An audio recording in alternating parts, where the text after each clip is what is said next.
Hello, and welcome to part 2 of this two-part video about natural handmade watercolors.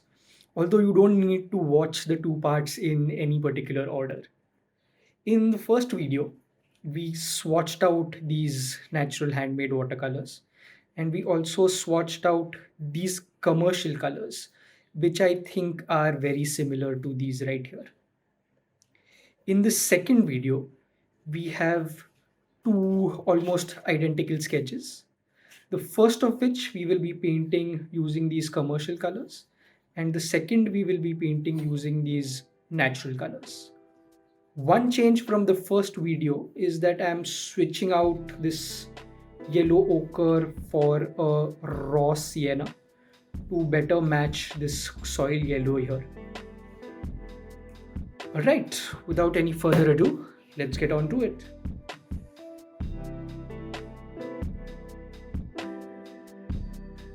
I am doing the first one with the commercially available paints.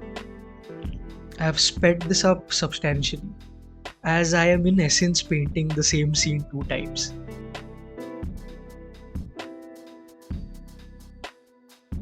I will provide detailed narration on my process the second time I paint this scene, which will be using the natural handmade watercolors.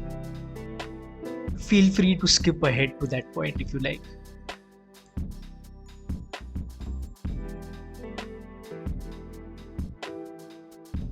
If you're enjoying this video and would like more such content on watercolors and urban sketching, do consider giving this video a thumbs up. Perhaps even subscribing to my channel and sharing it with friends who might also find it useful. I have a lot of exciting plans for this space in the coming days and months.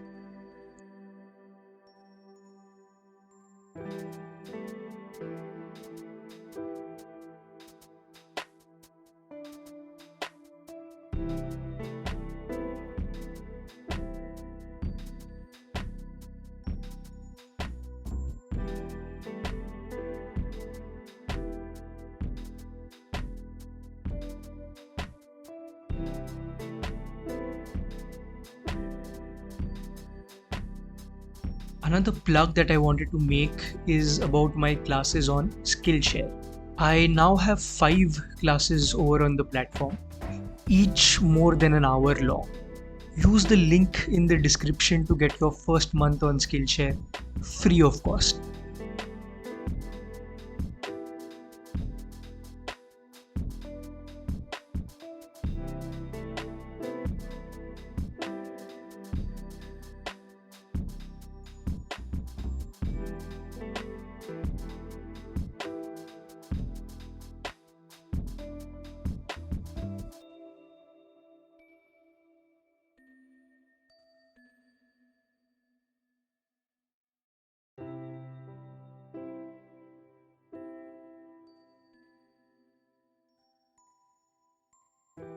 Now on to the handmade colors.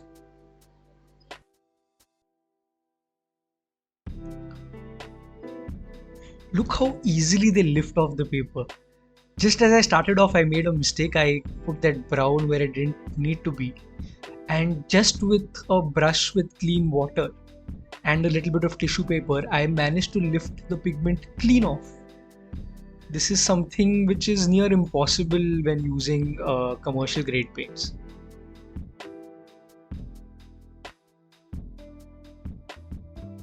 I'm painting this one in a very alla prima style. So I'm laying down both my lighter values and then putting my middle values while the sections are still wet. I'm using paint somewhere around tea and coffee consistency both.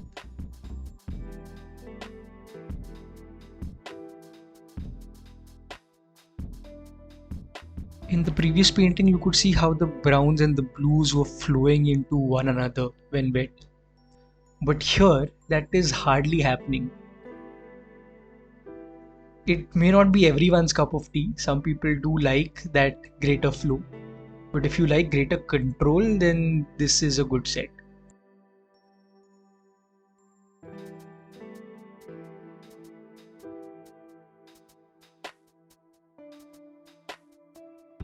With regards to the human figures, notice how I paint through the parts which will be darker later and leave the parts, the jacket of the man, which is lighter, paper white.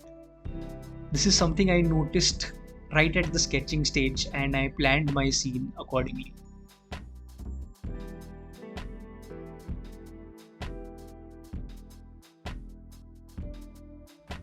Something I found very interesting about this scene is that it's layered like a cake.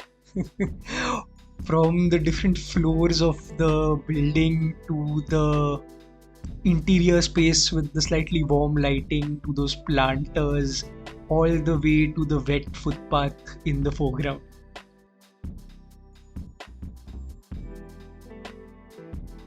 Even at this early stage, I want to create a sense of depth, and I'm going to do that by making sure that the foreground elements are a little bit darker.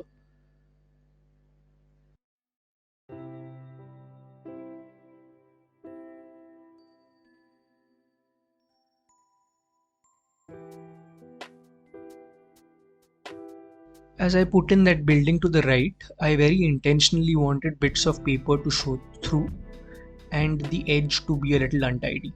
This is to maintain the painterly feeling of the scene. I don't want to copy exactly what I see in the reference. The reference is merely my starting point.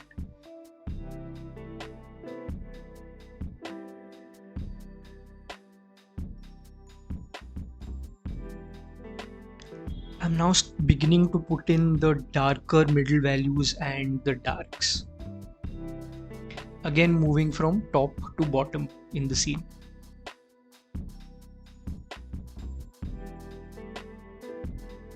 The actual trellis structure in the reference image is just too intricate to replicate exactly. I just want to indicate that there is some fancy architecture. I do not want to get into the details.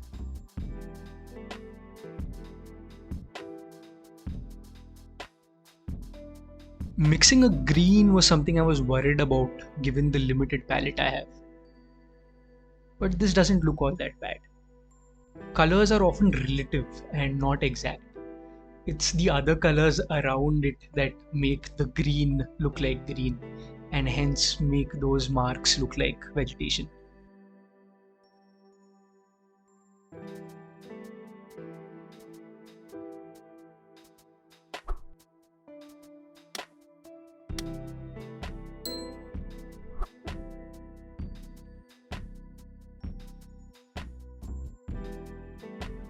I'm finding it quite challenging to get enough paint in my palette to put down some dark color.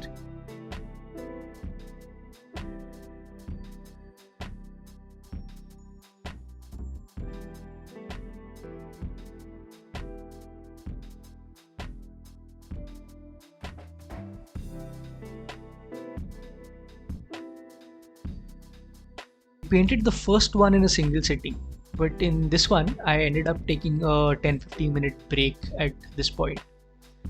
This was because the paint I'd put down was fairly dry and even when wet it wasn't moving much. So there was hardly any benefit left of pushing it through in a single sitting. Within those two human figures, first I'm going to connect all the mid-tone values as large connected shapes. It's only when I start putting in the darker paint that I will start separating sections.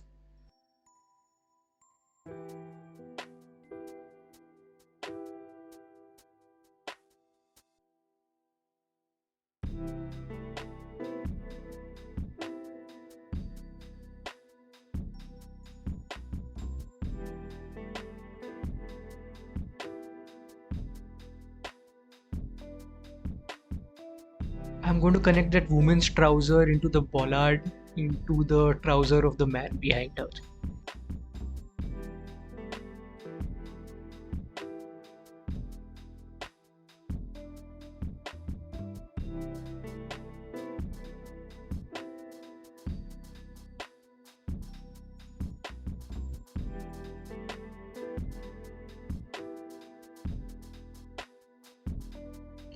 Defining some of the details with the dark marks now.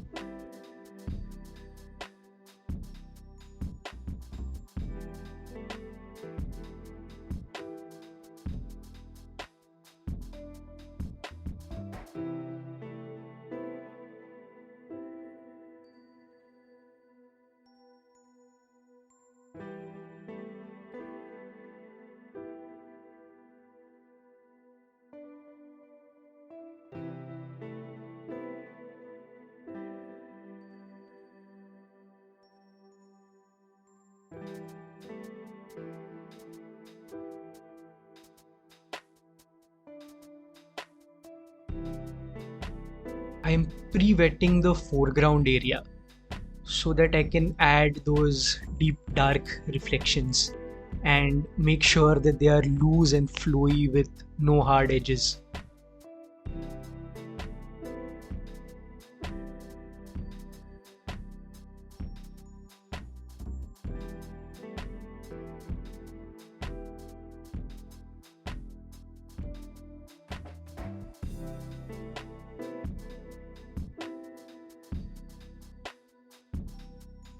Overall, I think the reflections in the first one turned out a little nicer. But what I like about this one is how the legs of those two human figures smoothly transition into their reflection. It's turned out a lot better in this one.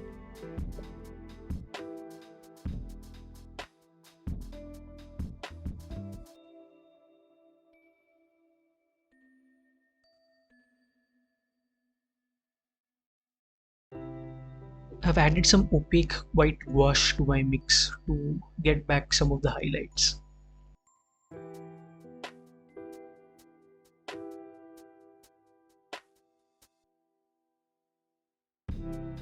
Just some finishing touches here and there. Then I can call this one complete.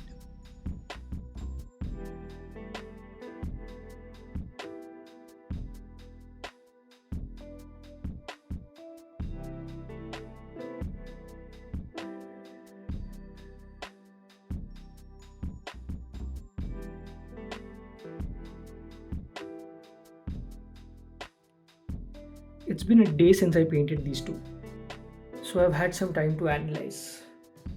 First, let's take a closer look at each of the paintings. First, the one with the natural pigments. Next, the one with the commercial pigments.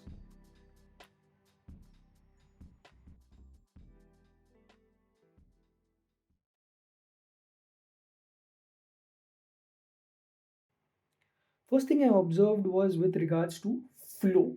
Now, I have used these paints for a long time, so I'm familiar with how they flow. Perhaps this is an error on my side. I tried to use the exact same technique for both the pieces, and this paint doesn't flow that well, obviously, because of the particle size. Even at a steeper angle, I was not able to connect and keep my washes going the way I normally would with my commercial grade paints. Next, I want to touch upon rewetting ability. I found these paints rather difficult to rewet. Um, I had to rub my brush quite a bit into those clay pots to get pigment to go dark in sections such as the legs here, or the shadowy part of the building, or the shadows here. So that meant that it took me longer to paint this compared to this one here. I mentioned particle size. The particle size of these natural colors gives it some amazing texture. So much so that I can feel the texture when I rub my hand over it. And each of the five colors have a different texture. I particularly like the coal black, and it actually has a little bit of shine to it as well. I'm not sure whether you can see it on camera, but that is a hallmark of these colors. Next, I want to talk about the opacity. It's similar to the Daniel Smith Primatex in the sense that they all have big pigments, all are easy to lift, all are semi opaque, semi transparent, which means that putting in opaque highlights in the end becomes rather difficult with the set I had available. I had to use some white gouache in the end. And lastly, one thing that really impressed me was how well these five mix. Because of the heavy particle, I was expecting trouble with regards to mixing, but I faced no such trouble. I mean, I might go as far as to say that this green is a little bit richer than this green right here. So that was a rather pleasant surprise. So those were my observations about painting with natural handmade watercolor. If there's a point you would like to add or a question you would like to ask, please do so down in the comment section. I will see you in the next one.